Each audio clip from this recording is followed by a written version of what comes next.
Lição 3, página 29. Buscando conhecer a Deus. Leiamos. Jesus usou o termo aramaico Abba quando se referia ao seu Pai do céu. A utilização por Jesus do termo Abba indica um relacionamento íntimo e único de profunda confiança com Deus. Não é um nome apropriado para um pai, mas é um nome íntimo para ele. Nos tempos antigos, os escravos eram proibidos de utilizar essa forma de tratamento quando se reportavam ao chefe da família. Um dos primeiros cristãos, chamado Paulo, utilizou a mesma palavra em Romanos, capítulo 8, versículo 15.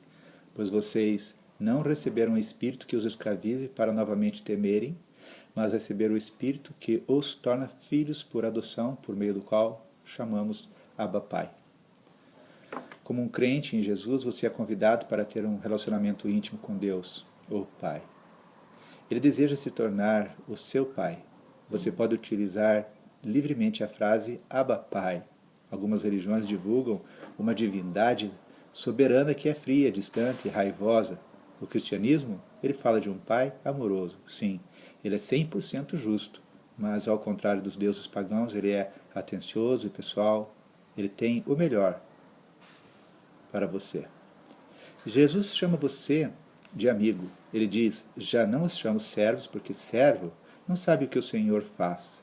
Em vez disso, eu os tenho chamado amigos, porque tudo o que ouvi de meu Pai eu tornei conhecido a vocês. João 15, 15. Essa amizade se estende ao seu relacionamento com Deus, o Pai e o Espírito Santo. Você pode falar com Deus da mesma maneira como falaria com o seu melhor amigo. Se você tem uma boa notícia para contar ou um problema para discutir, vá diretamente para ele. Você pode falar com ele a qualquer tempo. Ele quer ouvir tudo. Como em qualquer relacionamento, uma ótima comunicação é necessária para o relacionamento crescer e permanecer íntimo. Meu pai, ele ensinou psicologia numa escola da cidade de Long Beach, nos Estados Unidos da América, por quase 35 anos. Como professor, seus alunos sabiam como entrar em contato com ele, fosse por telefone ou por meio de um encontro. Esses alunos também sabiam, no entanto, que não era adequado ligar tarde da noite ou bater na porta do gabinete de meu pai sem um agendamento prévio. O seu acesso estava limitado ao tempo de permanência dele na escola. Há um protocolo que define o tipo de contato entre professor e alunos. Esse protocolo, no entanto, não se aplicava a mim. Eu podia encontrar o meu pai a qualquer hora do dia ou qualquer hora da noite. Os alunos tinham algum acesso, mas eu tinha pleno acesso. Você é filho de Deus e tem acesso pleno a Deus. Você tem o direito de chegar com confiança diante de Deus de dia ou de noite. Por ter sido feito segundo a imagem de Deus e nascido do Espírito Santo, você recebeu o privilégio de desenvolver um relacionamento íntimo com Deus. Vamos então responder a uma pergunta. A pergunta é a seguinte, escreva no seu caderno. Você acha difícil crer que tem atenção plena de Deus e acesso completo a Ele? Repetindo, você acha difícil crer que tem atenção plena de Deus e acesso completo a Ele? Então você vai agora responder essa pergunta, certo? A pergunta aqui, a ideia é, você acredita que tem acesso total a Deus e completo com Deus? Você acredita nisso?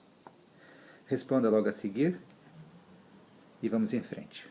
Observe, no entanto, que utilizei o termo desenvolver. Mesmo que você tenha pleno acesso, você pode escolher não utilizar esse acesso. À medida que você cresce como cristão, você receberá mais e mais, como é importante, aproximar-se continuamente do seu Pai Celestial em todas as coisas.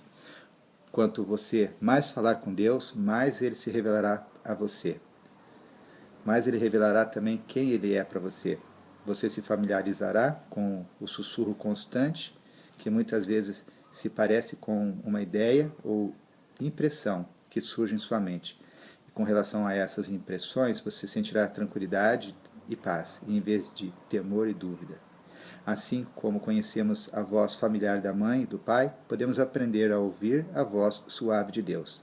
Na medida em que você aprende a ouvir o seu Pai Celestial, a sua habilidade para ouvir e discernir a sua voz crescerá ainda mais. A oração se torna cada vez mais eficaz quando você acredita que aquele com quem está falando realmente está te ouvindo. Sem esse ingrediente, a oração pode parecer um longo e interminável exercício de tentar agradar a Deus, que pode não estar ali ou não quer te ouvir. Em Mateus capítulo 6, versículo 7, você vai ler o seguinte: E quando orarem, não fiquem sempre repetindo a mesma coisa como fazem os pagãos. Eles pensam que por muito falarem serão ouvidos. A ideia aqui é que a oração não significa repetir palavras. Pelo contrário, a oração ela deve vir do coração. A oração ela envolve o expressar-se de forma sincera para Deus, em vez de ficar recitando frases prontas. A ideia é uma conversa, um diálogo. Pule 2 linhas e escreva a seguinte pergunta. Antes, leia Mateus capítulo 6, versículos 5 e 6. Pode anotar, Mateus 6, versículos 5 e 6. E a pergunta que você deve anotar é: o que Deus diz que devemos fazer? O que Deus diz nesse versículo que nós devemos fazer de forma diferente em oposição àquilo que os fariseus faziam? Interrogação, pule 2 linhas e vamos para outra pergunta. Até agora, como tem sido a sua experiência em dedicar um tempo a sós com Deus? Até agora, como tem sido a tua experiência em dedicar um tempo a sós com Deus? Pule 2 linhas, 3 no máximo, e vamos em frente, depois você vai responder, certo? Antes de receber Jesus Cristo como meu Salvador, eu repetia orações longas para um Deus que parecia muito distante, muito frio. Eu parava somente quando sentia que tinha agradado essa divindade com o meu esforço insistente. Após aceitar Jesus e ser cheio do Espírito Santo, as minhas orações se tornaram conversas ternas, compassivas, íntimas com Deus. Orar é focar principalmente na construção de seu relacionamento com Deus. Jesus quer se tornar seu melhor amigo. Ele quer passar tempo com você. Você agora tem a confiança para entrar em sua presença por causa dessa relação especial que você tem com Ele. Eu não gosto de ficar sugerindo fórmulas de orações específicas para serem repetidas, porque isso poderia matar a tua criatividade e o teu relacionamento pessoal com Deus. O seu relacionamento com Deus deve ser algo simples e dinâmico. A oração não deve ficar presa ao tempo e também ao espaço. Em 1 Tessalonicenses, capítulo 5, 17, pode anotar isso, 1 Tessalonicenses 5, 17, você vai ler lá o seguinte: orem continuamente. Orem continuamente. Então, você pode orar a Deus a qualquer hora. Você pode orar enquanto você está andando pelas ruas. Você pode orar no seu trabalho, você pode orar dentro do bosque, você pode orar até mesmo dentro da escola, ou não importa o lugar que você estiver. Então, sempre ore ao Senhor, tá certo? Veja bem, o rei Davi ele tinha um excelente relacionamento com Deus. Ele frequentemente, quando Davi se aproximava de Deus, ele começava um louvor e uma adoração. A gente vê isso lá em 1 Crônicas, por exemplo, 1 Crônicas 29, pode anotar. 1 Crônicas 29, dos versículos 10 a 13, a gente lê assim: Bendito sejas, ó Senhor Deus de Israel, nosso Pai, de eternidade e eternidade. Teus, ó Senhor, são a grandeza, o poder, a glória, a majestade, o esplendor, pois tudo que há nos céus e na terra é teu. Teu, ó Senhor, é o reino, tu estás acima de tudo. A riqueza e a honra vêm de ti, tu dominas sobre todas as coisas. Nas tuas mãos estão a força e o poder para exaltar e dar força a todos. Agora, nosso Deus, damos-te graça e louvamos o teu glorioso nome. Orar, portanto, não é simplesmente ficar pedindo coisas para Deus.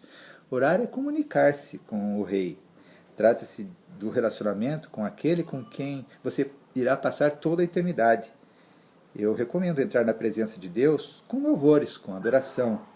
Agradecê-lo não apenas vai honrá-lo, mas também vai abrir o seu coração para um relacionamento mais profundo.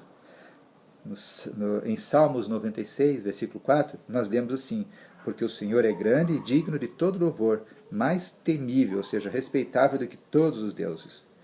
Então, vamos praticar? Escreva no teu caderno, pule 2 linhas e escreva lá. Separe alguns momentos agora e anote algumas coisas que Deus fez por você. Separe alguns momentos agora e anote algumas coisas que Deus fez por você. Ponto. Pratique a gratidão a Deus agora. Ok?